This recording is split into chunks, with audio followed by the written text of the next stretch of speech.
সারাদিন রোদের পর ক্লান্তি শেষে একটু বাতাস, অনেক বাতাস হইতেছে, খুবই ভালো লাগতেছে। আমাদের এখানে এত সুন্দর বাতাস। সারাদিন এত পরিমাণ গরম ছিল যে মাথার আগুন, মানে পুরো শরীরের আগুন মাথায় চড়েছিল। এখন অনেক বাতাস হইতেছে, খুবই ভালো লাগতেছে। মাথার আগুন মাথায় শুধু টকবক টকবক করতেছিল। সেই সুন্দর একটা বাতাস আসতেছে, অনেক ভালো লাগতেছে।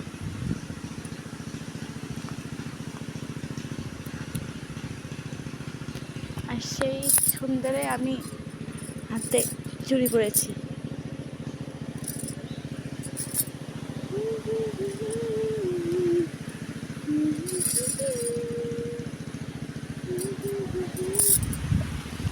ওয়াও, কি বাতাস, অনেক বাতাস।